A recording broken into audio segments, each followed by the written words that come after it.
अस्सलाम वालेकुम। आज इस वीडियो में हम देखेंगे कि हम सीस्मिक एनालिसिस ई टाइप की मदद से कैसे करते हैं। तो एक्चुअली आज हम उसका कॉन्सेप्ट देखेंगे कि एक स्ट्रक्चर इंजीनियर को क्या पॉइंट्स हैं जो उसको रिमेंबर याद रखने पड़ते हैं जब वो एक डिज़ाइन कर रहा होता है। ठीक है, तो उनके बारे में डिस्कस करेंगे। दैन हम ये भी देखेंगे कि ये सीस्मिक एनालिसिस ये मुख्तलिफ मेथड्स हैं, जैसे कि इक्विलिब्रियम मेथड। ठीक है, ये सारे सीस्मिक एनालिसिस यानी कि अर्थक्वेक को एनालाइज करते हैं, बिल्डिंग को, कि उस पर अर्थक्वेक आने वाले जो फोर्सेज हैं उसका क्या रिस्पॉन्स होने वाला है, तो उसको चेक करते हैं। तो ये मुख्तलिफ मेथड्स हैं, हम इन मेथड्स को देखेंगे इनमें से कौन सा अच्छा है, कौन सा प्रेफरेबल करना चाहिए, कौन सा फील्ड में और कौन सी लोकेशन के लिए कौन सा बेटर रहेगा।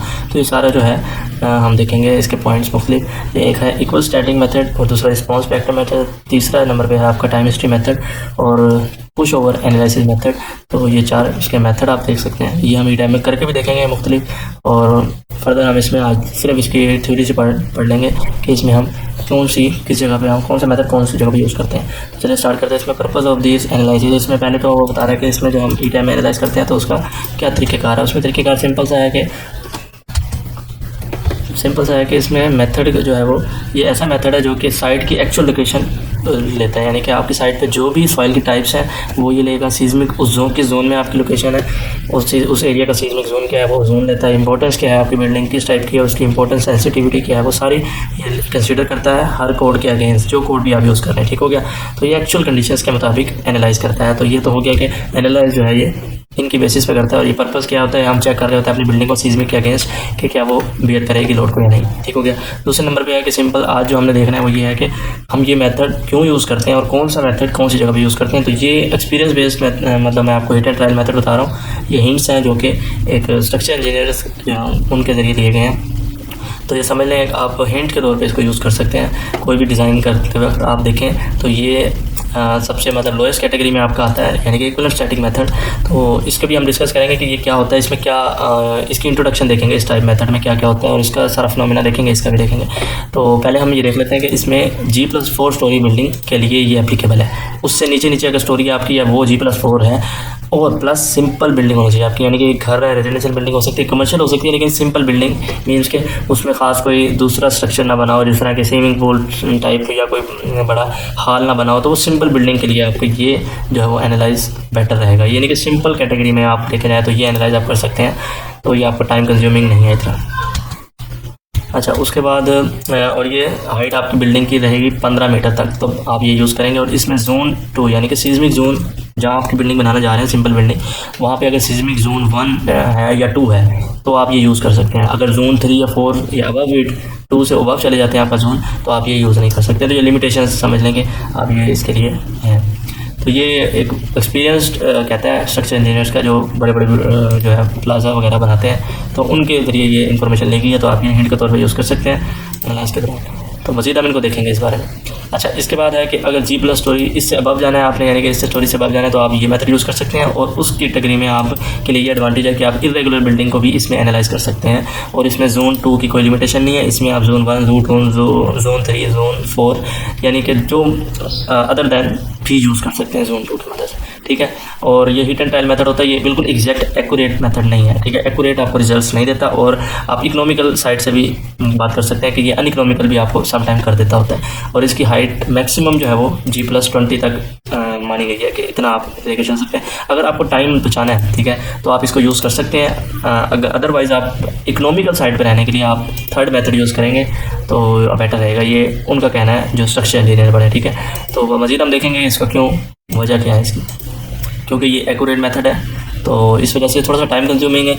और ये है कि लेकिन ये आपको इकोनॉमिकल रिजल्ट देगा। लेकिन ये ज़्यादातर यूज़ किया जाता है बड़ी बिल्डिंग्स के लिए। ठीक है, जिसमें हमें टाइम काफ़ी हमारे पास होता है डिज़ाइन के लिए।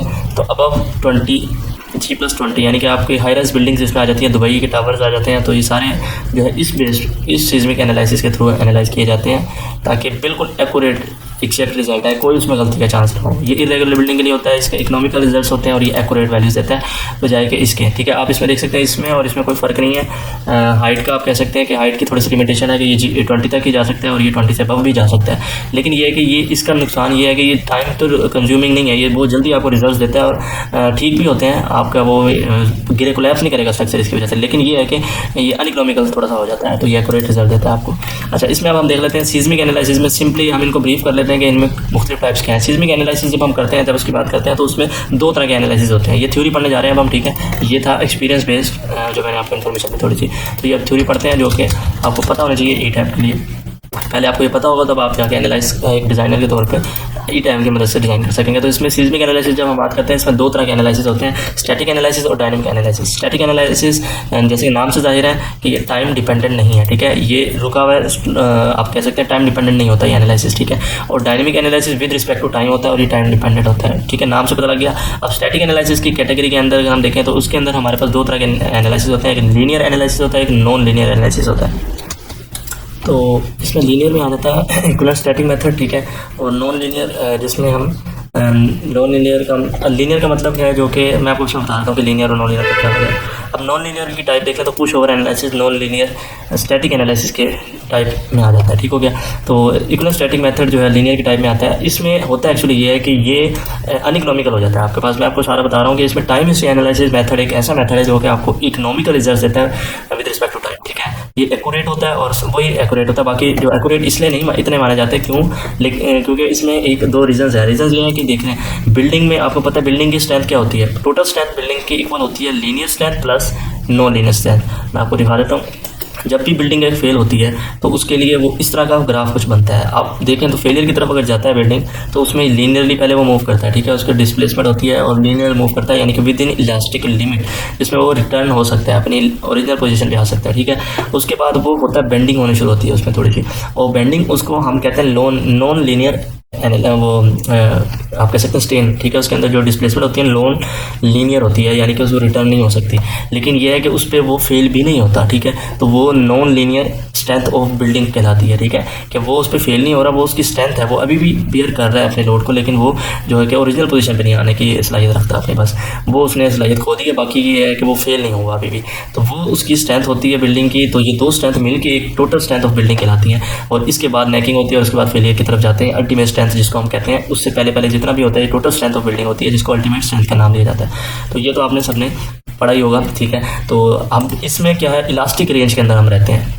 इसमें ये मेथड एक ऐसा मेथड है जिसको अगर हम सिस्मिक एनालिसिस के तौर पे यूज़ करते हैं ई टाइप की मदद से, तो ये आपको रिजल्ट तो देता है, लेकिन ये सिर्फ लीनियर केस में रहता है। यानी कि आपको वो बिल्डिंग को एक एज इलास्टिक जो है उसकी स्ट्रेंथ यूज़ करता है, ना कि उसकी नॉन इलास्टिक स्ट्रेंथ जो होती है वो यूज़ नहीं करता, यूटिलाइज नहीं करता। यानी कि टोटल अल्टीमेट स्ट्रेंथ जो टोटल बिल्डिंग की होती है वो एक्चुअल जो होती है वो यूज़ नहीं करता। वो क्या करता है, वो सिर्फ इलास्टिक रेंज के अंदर वैल्यूज यूज़ करता है और मानता है कि वही मेरी strength of total strength of building है, जो कि एक्यूरेट वैल्यू चीज़ नहीं है, ठीक है। तो इसलिए ये टोटल स्ट्रेंथ यूज़ नहीं करता बिल्डिंग की। तो ये हमें रिजल्ट जो है वो अनइकोनॉमिकल देता है। लेकिन ये है कि फेलियर की तरफ वो भी नहीं जाता, वो स्ट्रक्चर भी सेफ होता है, ठीक है। लेकिन पैसा उसमें थोड़ा सा यानी कि आप कह सकते हैं उसकी स्ट्रेंथ बढ़ाने के लिए परसेंटेज अभी बार जो है वो इंक्रीज हो जाती है इस केस में, ठीक है, डिज़ाइन में। बस इसमें ये फ़र्क है, ये एक्यूरेट इसलिए नहीं होता कि ये लीनियर रहता है, इसमें इलास्टिक रेंज के अंदर रहता है, ठीक है। प्लास्टिक स्ट्रेंथ जो एक्चुअल होती है बिल्डिंग के टोटल मिला के वो यूज़ नहीं करता। और non linear push over analysis क्या होता है, पुश ओवर एनालिसिस ये होता है, ये नॉन लीनियर केस में भी, ये नॉन लीनियर केस भी होता है इसमें, यानी कि linear plus non linear strength of building use करता है। ये दोनों स्ट्रेंथ यूज़ करता है, यानी कि actual ultimate strength of building use करता है और वो मान के चलता है कि टोटल स्ट्रेंथ ऑफ बिल्डिंग है। उसके अगेंस्ट वो अप्लाई करता है अर्थक्वेक की फोर्सेस और उसको वो रिस्पॉन्स देखता है, उसके अकॉर्डिंग वो डिस्प्लेसमेंट देता है और उसके अकॉर्डिंग ये वो डिज़ाइन परफॉर्म करता है। तो ये जो है ठीक एनालिसिस होता है इस लिहाज से। लेकिन इसमें एक ये है कि ये पुश ओवर एनालिसिस होता है, इसमें वो फेलियर ये एक तरह का एनालाइज नहीं आप कह सकते हैं इसमें, इसके ये ज़्यादातर यूज़ किया जाता है ताकि हम देख सकें इस बिल्डिंग को फेल जो उसकी लास्ट लिमिट है, यानी कि अल्टीमेट स्ट्रेंथ है, वो फाइंड एक्चुअली करने के लिए हम इसको देखते हैं। यानी कि एक बिल्डिंग खड़ी है, उस पर हम लोड लगाते रहते हैं, मजीद वो इंटरवल से लोड की फोर्सेस की वैल्यू इंक्रीज़ करते जाते हैं और वो एक वक्त ऐसा आता है कि वो बिल्डिंग गिर जाती है, ठीक है। वो गिरने से पहले जो उसकी फोर्स होती है वो उसकी अल्टीमेट आप कह सकते हैं स्ट्रेंथ ऑफ बिल्डिंग होती है, तो वो फाइंड करके देता है हमें, यानी कि ये फेल करके दिखाता है एक बिल्डिंग को, वो फेलियर की तरफ लेके जाता है। ये पुश ओवर एनालिसिस यानी कि धक्का देना किसी चीज़ को, उसको चेक करता है कि उसको हम पुश करके देखते हैं, उसको गिरा के देखते हैं, उसको फेल करके देखते हैं। तो इसके ये ज़्यादातर यूज़ होता है कि हम शेयर वाल को को कहाँ लगाया जाए। तो शेयर वाल की लोकेशन जो है किसी को भी एग्जैक्ट नहीं पता। आप कहें कि सेंटर पे मैं लगाऊं, किसी भी बिल्डिंग की मुख्तलिफ शेप्स होती हैं, तो ज़रूरी नहीं सेंटर पे उसका जो है वो एग्जैक्ट पोजीशन होगी, बेस्ट पोजीशन होगी। तो पोजीशन डिसाइड करने के लिए शेयर वाल की ये एनालिसिस किया जाता है, मुख्तलिफ लोकेशंस पे रख के देखा जाता है, ठीक है, और एनालाइज किया जाता है। जिस लोकेशन शेयर वाल पे आप देखें कि डिस्प्लेसमेंट जो है पुश ओवर एनालिसिस करने के बाद आपको एक डिस्प्लेसमेंट वैल्यू मिलती है। वो डिस्प्लेसमेंट आप देखें कि जिस शेयर वाल लोकेशन पे रखने से, जिस जगह पे रखने से उधर मिनिमम, जिस मॉडल की मिनिमम डिस्प्लेसमेंट आ रही है वो आपका बेस्ट मॉडल कहलाएगा। उसमें लोकेशन ऑफ शेयर वाल बेस्ट होगी तो वही लोकेशन आप सेलेक्ट करेंगे। तो ये हिट एंड ट्रायल मेथड होता है। इसको हम शेयर वाल की लोकेशन और मुख्तलिफ और मेंबर्स की लोकेशन जो है वो चेक करने के लिए हम इसको यूज़ करते हैं कि ओरिएंटेशन क्या हो। शेयर वाल की ओरिएंटेशन भी हम इसमें लोकेशन सेलेक्ट करने के बाद ओरिएंटेशन इसकी मुख्तलिफ करके देखते हैं कि इधर रखें, इसकी ओरिएंटेशन इधर रखें तो क्या रिजल्ट आते हैं, क्या डिस्प्लेसमेंट कम होती है या नहीं होती या ज़्यादा हो जाती है। तो ये सारा एनालाइज करते हैं शेयर वाल के लिए। तो ये ज़्यादातर मॉडल चेक किया जाता है कि मॉडल कौन सा बेस्ट है हमारा, ठीक है। मॉडलिंग करते हुए ये मेथड यूज़ किया जाता है, ठीक है। ज़्यादातर एनालिसिस या डिज़ाइन के लिए ऑप्शन नहीं है, बेस्ट ऑप्शन नहीं है, ठीक है। पुश ओवर एनालिसिस डिज़ाइन के लिए नहीं है, ये सिर्फ मॉडल को चेक करने के लिए यूज़ होता है। तो इसके बाद आते हैं डायनेमिक। अब dynamic with respect to time है। इसमें एक ये था कि ये विद रिस्पेक्ट टू टाइम नहीं था, ये विद रिस्पेक्ट टू टाइम है, जो कि एक आपका एक्चुअल यानी कि आपका रियल लाइफ कंडीशन में एप्लीकेबल हो सकता है कि आपका जब अर्थक्वेक आता है तो विद रिस्पेक्ट टू टाइम आता है। तो ये डायनेमिक एनालिसिस ये वाला आपका बेस्ट रहेगा। और इसमें भी लीनियर से कि बजाय नॉन लीनियर रहेगा, क्योंकि आपकी इसमें एक्चुअल स्ट्रेंथ यानी कि elastic plus non elastic strength यानी कि ultimate strength of building use करेगा वो नॉन लीनियर केस में, इसलिए ये बेस्ट है, ठीक है। अब आपको समझ लग गई होगी कि टाइम हिस्ट्री मेथड मैं क्यों कह रहा था कि ये आपको एज अ डिज़ाइनर के तौर पे ये यूज़ करना चाहिए। बाकियों का यूज़ है, इसका कहाँ पे है, इसका है जब आपके पास लीनियर केस होगा, ठीक है। आप सिंपल सी बिल्डिंग डिज़ाइन कर रहे होंगे और कौन सी रेंज होगी वो रेंज ये बता दी गई है, ठीक है। तो स्मॉलेस्ट बिल्डिंग उसके लिए कोई खास आपको हाई फाई रूल की ज़रूरत नहीं होती, तो वो ये यूज़ कर सकते हैं। दूसरा ये है कि आप मॉडल चेक करना चाह रहे हैं, मॉडलिंग का चेकिंग के लिए आप ये वाला पुश ओवर एनालिसिस यूज़ कर सकते हैं। और RSM यानी कि रिस्पॉन्स स्पेक्ट्रम मेथड ये क्या करता है, ये लीनियर स्ट्रेंथ लेता है बिल्डिंग की और ये चेकिंग, ये भी मॉडल को चेक करने के लिए ही यूज़ होता है कि इसमें भी टाइम कंज्यूमिंग नहीं होता, इसमें time with respect to time होता है और ये टाइम शॉर्टेस्ट टाइम में आपको रिजल्ट्स प्रोवाइड कर देता है, डिस्प्लेसमेंट दे देता है किसी भी मॉडल को चेक करने के लिए। तो ये भी टाइम हिस्ट्री मेथड जो है यूज़ होता है ये, लेकिन इसमें स्ट्रेंथ कौन सी यूज़ होती है, only elastic strength of building use होती है, ठीक है, जो कि एक्चुअल स्ट्रेंथ नहीं होती। तो लीनियर टाइम हिस्ट्री मेथड भी है और non linear time history method भी है, ठीक है। तो non linear time history method ये फाइनल डिज़ाइन के लिए यूज़ होता है और रियलिस्टिक और एक्यूरेट रिजल्ट्स होते हैं इसके। अच्छा, उसके बाद मैं इसको थोड़ा सा बता दूँ। पुश ओवर एनालिसिस की डेफिनेशन समझ लें आप। इसको इंट्रोड्यूस करवाया कि टेक ये क्या करता है, प्लास्टिक स्ट्रेंथ लेता है बिल्डिंग की, ठीक है, यानी कि इलास्टिक प्लस प्लास्टिक, जो कि नॉन इलास्टिक भी कह सकते हैं आप, यानी कि नॉन लीनियर स्ट्रेंथ, यानी कि elastic plus plastic strength of building use करता है, यानी कि actual strength ultimate strength of the building use करता है। ये इसका एडवांटेज है और इसमें ultimate strength of the building हमें फाइंड करके देता है। और डक्टाइल कैपेसिटी भी हम किसी भी बिल्डिंग, किसी भी मेंबर की निकालना चाहे वो निकाल सकते हैं इस मेथड के जरिए। इसका ये एडवांटेज बता रहा है, इसका यूजेज बता रहा है, ठीक है। और इसमें किसी भी बिल्डिंग का फेलियर मैकेनिज्म जो है वो चेक किया जाता है कि ये किस टाइप, इसका फेलियर मैकेनिज्म क्या होगा। किसी भी मेंबर को भी हम पुश ओवर एनालिसिस के थ्रू चेक कर सकते हैं, ये इसके यूजेज हैं, ठीक है। अब डिफ्लेक्शन भी चेक किया जाता है कि फेलियर हो रहा है तो किस डिफ्लेक्शन पे जाके ये फेल होगा। वो डिफ्लेक्शन मैक्सिमम डिफ्लेक्शन कहलाती है बिल्डिंग की, तो वो भी इसमें फाइंड की जाती है। Response reduction response spectrum analysis method, इसको हम देख लेते हैं। इसका क्या है यूजेज, वो कहता है गिव, ये क्या करता है, रिस्पॉन्स देता है किसी भी बिल्डिंग का इन्वेलप की सूरत में। जी बिल्कुल, इसमें मुख्तलिफ इन्वेलप बन जाते हैं और उसमें पीक, हर एक इन्वेलप पे वो पीक वैल्यू देता है उसकी, कि इस मोड ऑफ वाइब्रेशन बना देता है, यानी कि एक्चुअल आपके जो स्ट्रक्चर के time period, natural time period होता है उसके अगेंस्ट ये मुख्तलिफ मोड्स बना देता है, ठीक है। ये मोड्स आप देखेंगे हम जब करेंगे ये टाइप के, तो मोड्स उस टाइम में आपको बताऊंगा क्या होते हैं। फिलहाल बता देता हूँ, इसमें जितने ज़्यादा मोड्स बनेंगे उतने ज़्यादा आपको फाइन यानी कि आपको रिजल्ट्स मिलेंगे, ठीक है। आप ये कह सकते हैं जितने ज़्यादा मोड्स होंगे, जितने ज़्यादा उसमें आपके इन्वेलप बनेंगे, उतने ज़्यादा आपको फाइन रिजल्ट्स यानी कि एक्यूरेट रिजल्ट की तरफ आप मूव करते जाएंगे,